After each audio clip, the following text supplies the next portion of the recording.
Jesus, here I am in the quiet of my heart. Abba Father, you are near, even when 하나님의 말씀은 is far. 에스겔서 3장 1절에서 15절까지 1151페이지에 있습니다. 우리 한 절씩 교독하겠습니다. 또 그가 내게 이르시되 인자야 너는 발견한 것을 먹으라. 너는 이 두루마리를 먹고 가서 이스라엘 족속에게 말하라 하시기로 내게 이르시되 인자야 내가 너에게 주는 이 두루마리를 너의 배에 넣으며 너의 창자에 채우라 하시기에 내가 먹으니 그것이 내 입에서 달기가 꿀 같더라. 아멘. 네, 오늘 또 믿음으로 이 하루를 하나님 앞에서 살고 하나님 앞에 예배로 나오신 모든 분들에게 예수님 이름으로 축복합니다. 오늘 말씀은 에스겔서 3장 1절에서 15절 말씀으로 패역한 세대의 파수꾼이라는 제목으로 함께 은혜 나누기를 원합니다. 여러분, 고요한 밤에 모두가 잠든 사이 홀로 깨어있는 마을을 지키는 파수꾼을 한번 상상해 보시겠습니까? 모두가 평안히 잠들어 있을 때 저 멀리서 다가오는 적군의 먼지바람을 가장 먼저 발견하는 사람입니다. 그에게 가장 고통스러운 순간은 언제일까요? 적군이 오는 것을 보았는데도 사람들을 깨울 방법이 없거나 혹은 깨워도 아무도 믿어주지 않을 때일 것입니다. 여러분 잠시 눈을 감고 상상해 보시길 바랍니다. 때는 기원전이라는 것은 예수님이 오시기 전 593년입니다. 장소는 바벨론의 대운하 그발 강가입니다. 낭만적인 강변이 아닙니다. 이곳은 나라를 잃고 짐승처럼 끌려온 유다 포로들이 흙먼지를 씹으며 강제 노역을 하는 고통의 현장입니다. 그곳에 30살의 청년 에스겔이 앉아 있습니다. 원리대로라면 그는 지금쯤 예루살렘 성전에서 제사장 가운을 입고 거룩한 제사를 집례하고 있어야 했습니다. 그러나 현실에 그는 제사장 가운 대신 흙먼지 투성이 옷을 입고 성전의 향기 대신 포로 수용소의 악취를 맡고 있습니다. 그의 꿈은 산산조각 났고 하나님은 침묵하시는 것 같았습니다. 그런데 바로 그 절망의 한복판에서 갑자기 하늘이 갈라집니다. 폭풍 같은 바람과 함께 타오르는 불꽃 속에서 하나님의 영광이 나타납니다. 에스겔은 그 압도적인 광경 앞에 죽은 듯이 엎드러집니다. 그때 정적을 깨고 하나님의 음성이 들려옵니다. 우리는 우리가 읽은 본문의 시작이 이것입니다.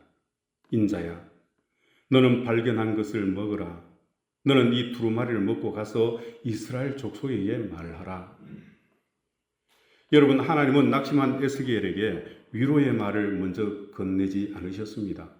수고한다, 힘들지?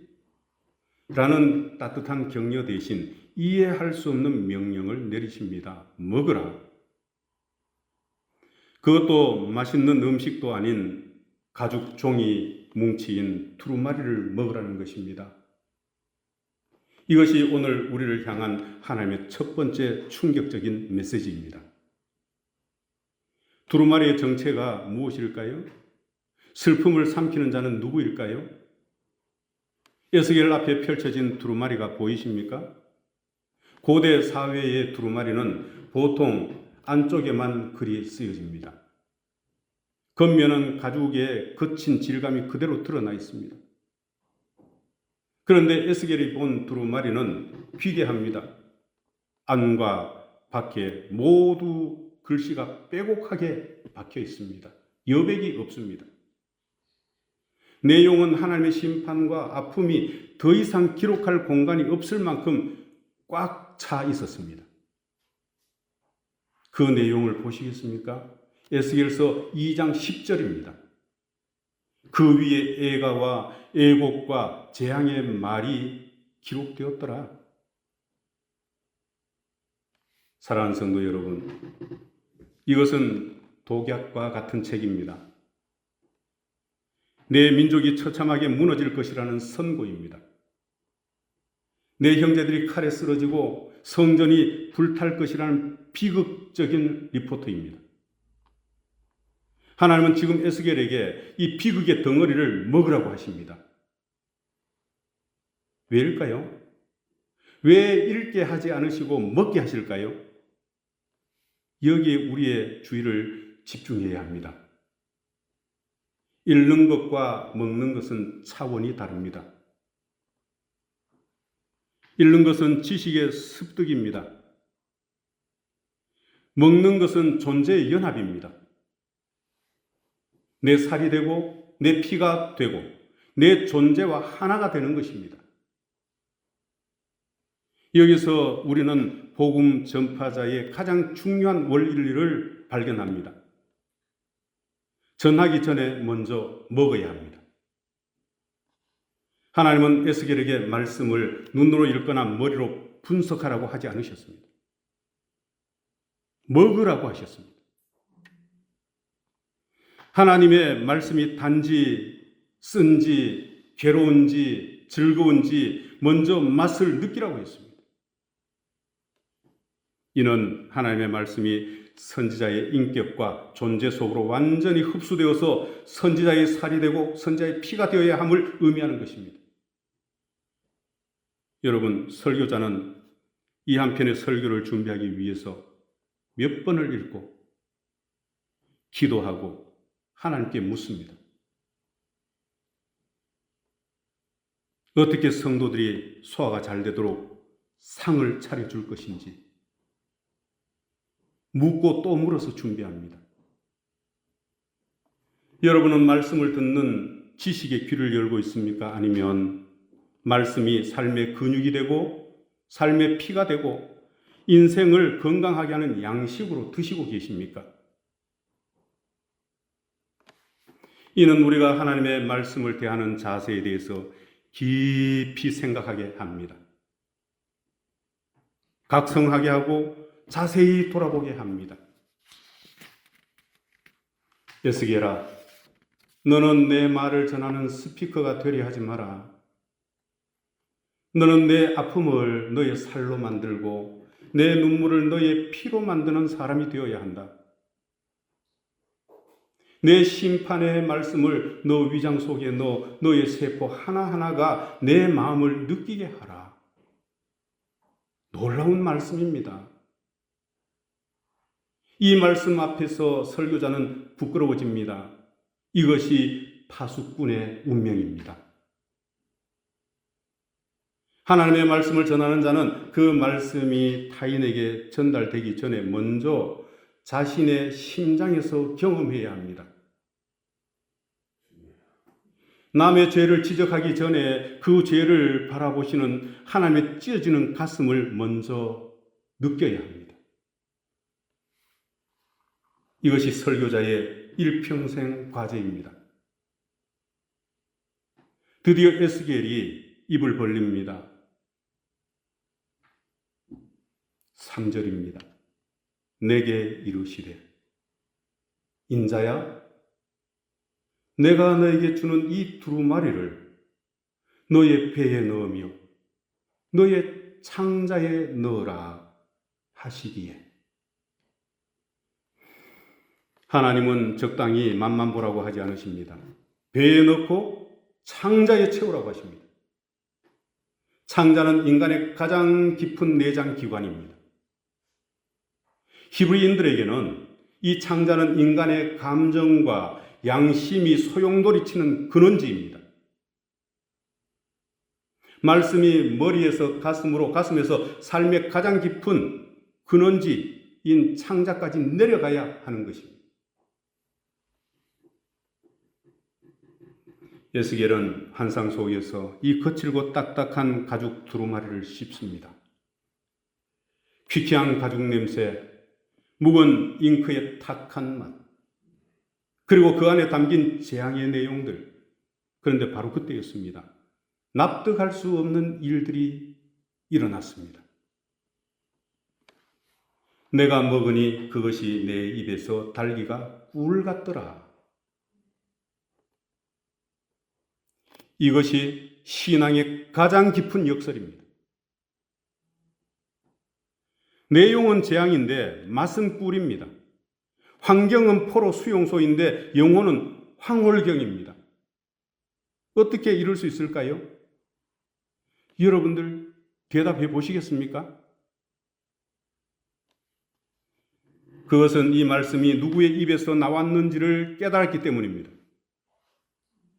비록 나를 책망하는 말씀이라 할지라도, 비록 내 삶의 문제를 지적하는 아픈 말씀이라 할지라도, 그것이 나를 사랑하시는 나의 아버지 입에서 나온 말씀이란 것을 깨닫는 순간 그 말씀은 송이꿀보다 더 단 생명의 양식이 된 줄로 믿습니다. 우리는 흔히 축복의 말씀만 달콤하다고 생각합니다. 복을 주시리라, 잘 되리라, 이런 말만 꿀 같다고 생각합니다. 단 음식만 계속 먹으면 병납니다. 쓴 것이 건강에 좋다는 말이 그것입니다. 진정한 신앙의 경지에 들어간 사람은 나를 깨뜨리는 말씀, 나를 울리는 말씀, 나를 아프게 하는 말씀, 내 교만을 쳐서 복종시키는 그 뼈아픈 말씀 속에서 하나님의 지독한 사랑을 발견하게 되는 것입니다. 하나님이 나를 사랑하심을 믿기에 그 말씀이 달콤하게 느껴지는 것입니다. 하나님이 아직 나를 포기하지 않으셨구나. 나 같은 죄인에게 여전히 말씀하고 계시는구나. 그 사실이 에스겔의 영혼을 녹인 것입니다. 여러분, 저와 여러분의 창자는 무엇이 채워져 있을까요? 오늘 하루하루를 살아가는 파수꾼인 저와 여러분, 이제 우리 자신에게 물어보십시다. 저와 여러분 창자에는 지금 무엇이 가득 차 있습니까? 일주일 내내 세상의 소음과 뉴스를 삼키며 살지는 않으셨을까요? 돈에 대한 걱정과 미래에 대한 불안이라는 쓴 두루마리를 창자에 채우고 밤을 설치며 그것을 소화하려고 애쓰고 계시지는 않을까요? 여러분, 세상의 정보는 삼키면 삼킬수록 배가 고프고 속이 쓰립니다. 그러나 하나님의 말씀은 씹고 삼킬수록 그때는 고통스러워도 마침내 내 존재 안에 채워지면 세상이 줄 수 없는 평안과 달콤함이 나를 덮으시는 줄 믿으시기를 바랍니다. 저와 여러분은 말씀을 쇼핑하고 계실까요? 아니면 소화하고 계실까요? 좋은 설교를 듣고 오늘 말씀 괜찮네 라고 평가하며 입구에서 뱉어버린다면 그것은 말씀을 먹은 것이 아닙니다. 그 말씀이 내 삶의 가장 깊은 곳, 내 창자까지 내려가 내 가치관을 물들이고 내 고집을 녹여내야 하는 것입니다. 말씀이 내 세포가 되어야 하는 것입니다. 패역한 세대의 파수꾼은 화려한 웅변가가 아닙니다. 창자에 하나님의 말씀을 가득 채워서 하나님의 소리로 내 삶에서 하나님의 냄새가 나는 사람이어야 한다는 것입니다.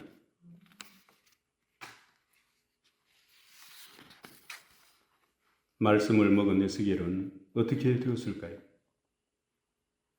15절을 보면 그는 테라비브로 가서 사로잡힌 백성들 사이에 앉아 어안이 벙벙하여 7일을 지냈다고 합니다. 말씀을 창자에 채운 사람은 함부로 입을 열지 못합니다. 하나님의 마음이 너무나 무겁고 크기 때문입니다. 하지만 그 7일간의 침묵이 끝난 후 에스겔이 입을 열었을 때에 그곳에는 에스겔의 말이 아닌 하나님의 말씀, 하나님의 불길이 쏟아졌습니다. 여러분, 주님 앞에 우리가 기도의 결단을 할 수 있기를 바랍니다. 주님, 제가 귀만 여는 자가 아니라 입을 열어 내 창자를 채우는 자가 되게 하옵소서. 세상의 소리들을 뱉어내고 오직 주님의 두루마리 말씀을 삼키게 하옵소서. 그리하여 내 삶이 송이꿀보다 더한 주님의 말씀을 경험하는 삶이 되게 하여 주시옵소서. 이런 결단의 신앙이 되시기를 예수님 이름으로 축복합니다. 말씀을 삼킨 사람, 그 창자에 채운 사람, 그 한 사람을 통해 하나님은 이 패역한 세대를 깨우는 이 파수꾼의 나팔 소리를 울리시게 되는 것입니다.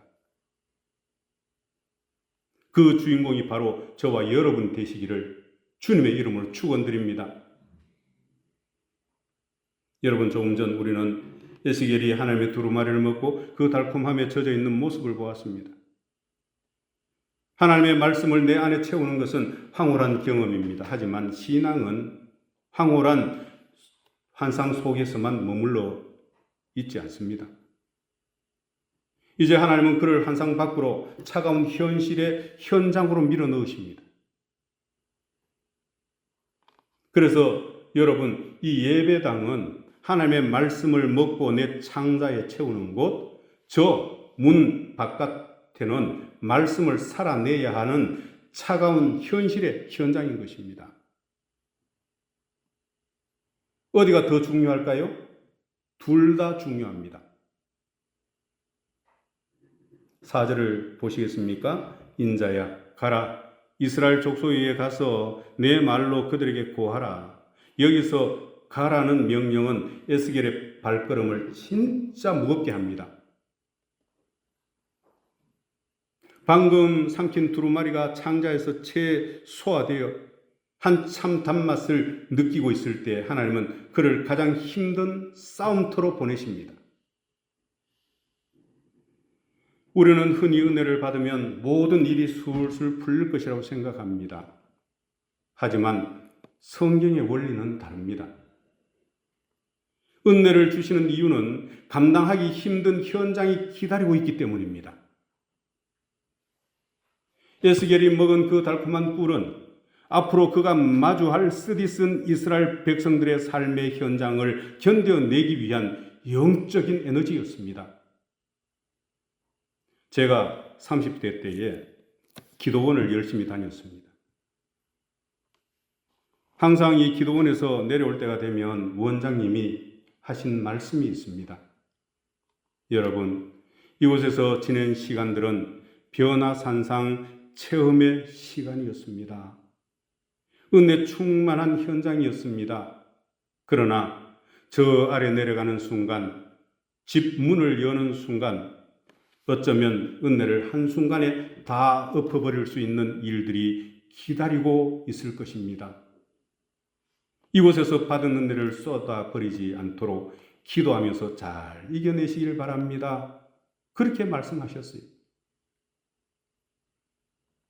예수님의 제자 3명, 베드로, 야고보, 요한, 그들도 변화산 예수님의 변형 현장이 너무 황홀하고 좋아서 그곳에 살자고 했습니다. 하지만 예수님은 거기서 경험한 은혜를 가지고 세상으로 내려가자 하셨습니다.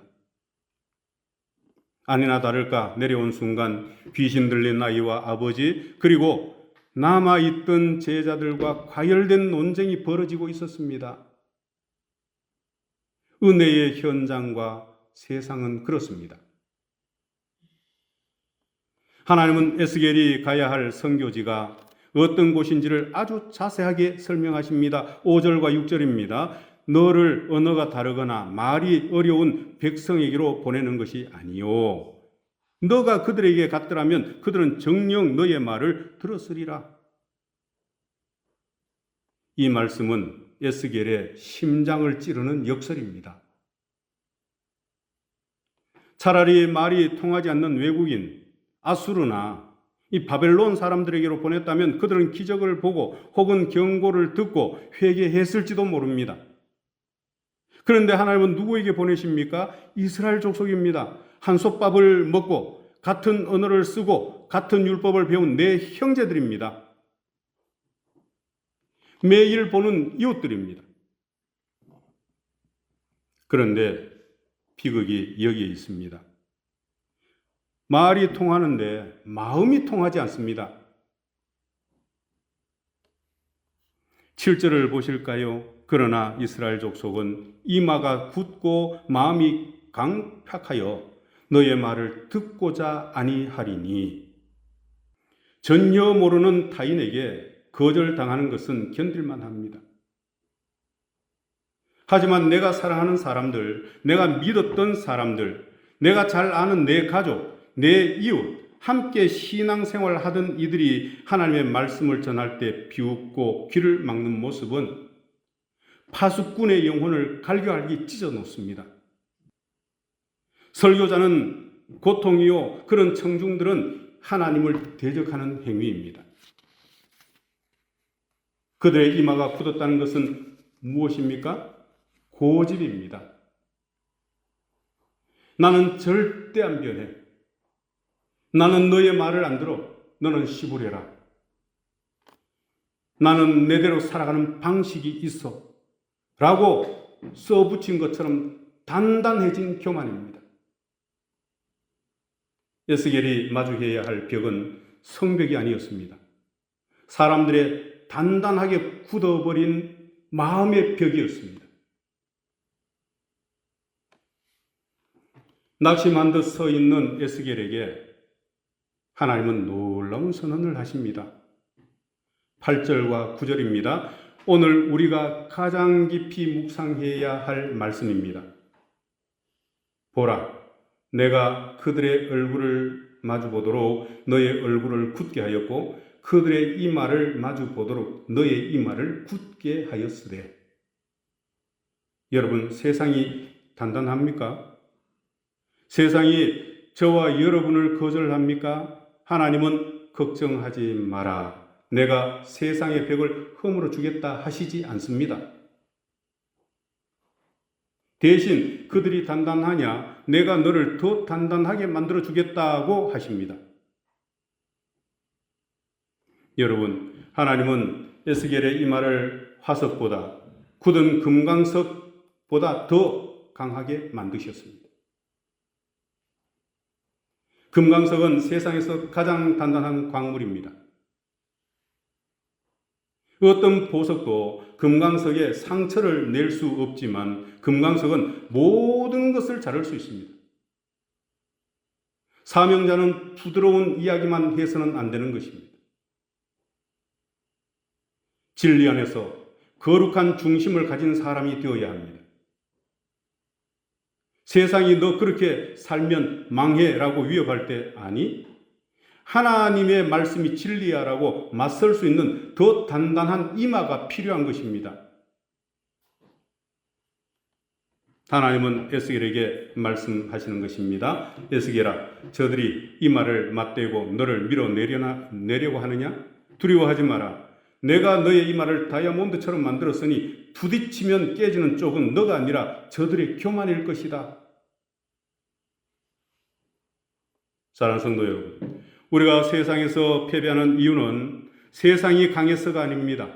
내 안에 모셔둔 하나님의 말씀에 의해 그 믿음의 확신이 금강석처럼 단단하지 못하기 때문인 것입니다. 하나님은 오늘 저와 여러분에게 금강석 같은 용기를 주시겠다고 약속하고 있는 것입니다. 이제 9절을 보실까요? 그들이 비록 반역하는 족속이라도 두려워 말며 그 얼굴을 무서워 말라 하시니라. 하나님은 반복해서 말씀하십니다. 두려워하지 말라, 무서워하지 말라. 파수꾼이 가장 경계해야 할 적은 외부에 있는 패역한 세대가 아닙니다. 내 안에서 솟구쳐 오르는 두려움입니다. 내가 이 말을 하면 저 사람들이 나를 싫어하겠지. 내 자녀가 내 말을 듣지 않으면 어떡하지? 인간적인 염려입니다. 여기서 설교자가 신본적이지 못하고 인본적으로 변질되어 가는 것입니다. 하지만 창자에 하나님의 말씀을 가득 채우고 이 말을 금강석처럼 굳게 한 사람은 세상의 눈빛에 굴복하지 않습니다. 오히려 그들을 긍휼히 여기며 하나님의 불붙은 심장을 전하게 됩니다. 여러분, 하나님 앞에서 마음을 강팍하게 하면 하나님은 더 강하고 더 단단한 것으로 대응하십니다. 하나님의 말씀 앞에 겸손한 사람이 복이 있습니다. 저와 여러분의 선교지는 어디일까요? 여러분의 말을 도무지 듣지 않는 자녀가 있는 가정일까요? 복음에 냉담한 직장 동료일까요? 혹은 하나님께 등을 돌린 주변 사람들일까요? 낙심할 것 없습니다. 하나님은 저와 여러분을 이 시대의 그발 강가에 홀로 두지 않으십니다. 저와 여러분의 얼굴을 우리 각자 선교지에 마주하는 얼굴과 마주보게 하시고 저와 여러분의 이 말을 금강석처럼 단단하게 빚어가십니다. 하나님의 약속을 믿으시길 바랍니다. 에스겔에게 두루마리를 먹이시고 그의 이 말을 금강석처럼 단단하게 하신 하나님께서 이제 한 번 더 쐐기를 박듯 말씀하십니다. 10절입니다. 인자야, 내가 너에게 이를 모든 말을 너는 마음으로 받으며 귀로 듣고. 여러분, 이 순서를 주목해서 보시길 바랍니다. 보통은 귀로 듣고 마음으로 받는다고 합니다. 그런데 하나님은 마음으로 받고 귀로 들으라고 하십니다. 이것은 근성으로 듣지 말라는 뜻입니다. 하나님의 말씀을 내 감정과 의지, 내 인격의 가장 깊은 곳인 마음에 먼저 안착시키라는 명령입니다. 하나님의 말씀이 마음의 뿌리가 된 사람만이 세상의 거친 풍파 속에서도 흔들리지 않는 파수꾼이 될 수 있기 때문입니다. 에스겔은 이제 자신의 지식이나 언변이 아니라 제 마음에 박힌 하나님의 음성에 이끌려 살아야 하는 사람이 되었습니다. 이제 하나님은 구체적인 선교지를 지목하십니다. 11절입니다. 사로잡힌 너 민족에게로 가서 그들이 듣든지 아니 듣든지 그들에게 고하여 이르기를 주 여호와의 말씀이 이러하시다 하라. 에스겔이 가야 할 곳은 화려한 왕궁이 아닙니다. 자신처럼 절망에 사로잡힌 자들, 고향을 잃고 슬픔에 잠긴 포로 수용소입니다. 하나님은 여기서 중요한 원칙을 하나 보여주십니다. 듣든지 아니 듣든지 전하라는 것입니다. 그런데 우리는 결과에 집착합니다. 오늘 낮에 한 집사님이 물었습니다. 왜 하나님의 교회인데 사람이 이밖에 안 돼요? 시골 교회의 실정이 다 비슷하다고 했습니다. 내가 전했는데 아무도 안 믿으면 어떡하지? 내 노력이 헛수가 되면 어떡하지? 결과에 집착합니다. 하지만 하나님은 말씀하십니다. 성패는 내게 달렸으니 너는 전하기만 해라. 파수꾼의 성공은 사람을 변화시키는 것이 아니라 하나님의 말씀을 가감없이 전하는 충성 그 자체에 있습니다. 그때였습니다. 에스겔의 주변에 거대한 변화가 일어납니다. 12절과 13절은 말합니다. 주의 영이 에스겔을 들어 올리시는데 그의 뒤에서 여호와의 영광을 찬송할지어다 라는 소리가 들려옵니다. 그룹들의 날개가 서로 부딪히는 소리와 보호자의 바퀴 소리가 뇌성처럼 천지를 진동합니다. 성경에서 그룹이란 단어가 나오면 천사를 말하는 것입니다. 케루빔, 천사를 말하는 거예요.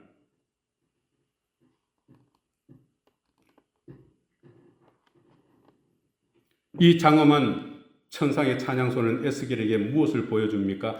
비록 이 땅은 포로 수용소요 패역한 세대이지만 하늘 보좌에서는 여전히 하나님이 통치하고 계신다라는 확신입니다.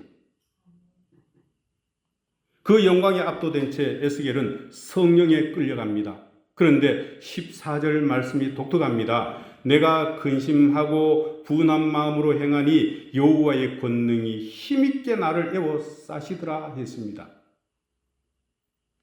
여기서 근심하고 분한 마음은 인간적인 성질이 아닙니다.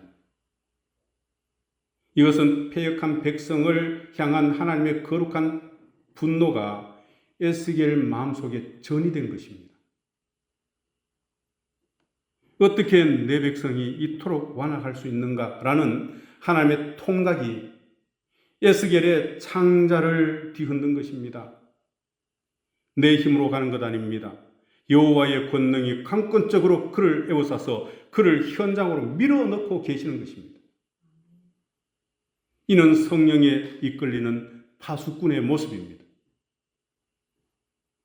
오늘 우리도 하나님의 말씀을 마음으로 받고 계실까요? 아니면 귀로만 듣고 흘려 보내실까요?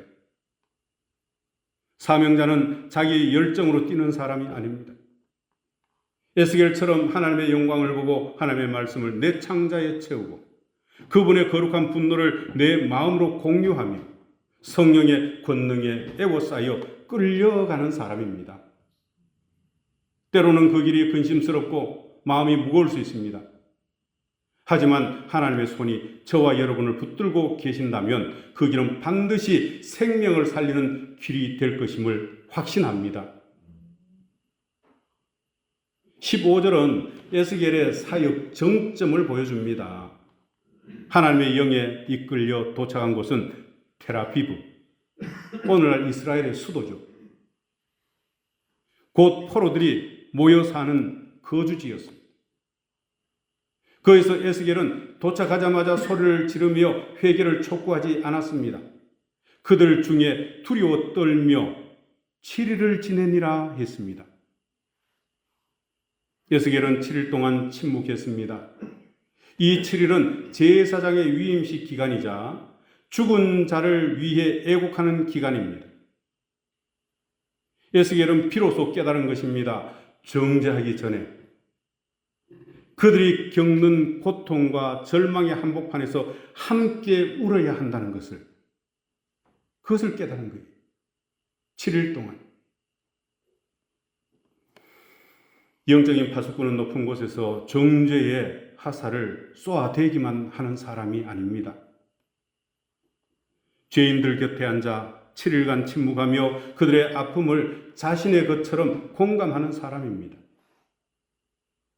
예수 그리스도께서 성육신 하신 원리가 바로 여기에 있습니다. 결론입니다. 오늘날 우리가 처한 현실도 이 바벨론 그발 강가와 다르지 않습니다. 사람들의 마음은 금강석보다 단단하고 복음을 전해도 조롱과 냉소만이 돌아옵니다. 그렇더라도 하나님의 말씀을 먹고 나가서 우리들은 복음을 전해야 합니다. 이 결단이 저와 여러분 삶에 충만하시기를 예수님 이름으로 축복합니다. 기도하겠습니다. 하나님 아버지, 나를 주의 영으로 들어 올려 주시옵소서. 내 마음이 하나님의 분노와 하나님의 사랑으로 타오르게 하여 주옵소서. 하나님의 권능에 사로잡혀서 내가 가야 할 그발 강가 같은 환경에서 두려워하지 않게 하옵소서. 말씀의 금강석 같은 강한 확신으로 살아가게 하여 주시옵소서. 주의 성령에 붙들려 이 시대에 파수꾼으로 당당히 걸어가는 삶이 되게 하여 주시옵소서. 예수님 이름으로 기도드리옵나이다. 아멘.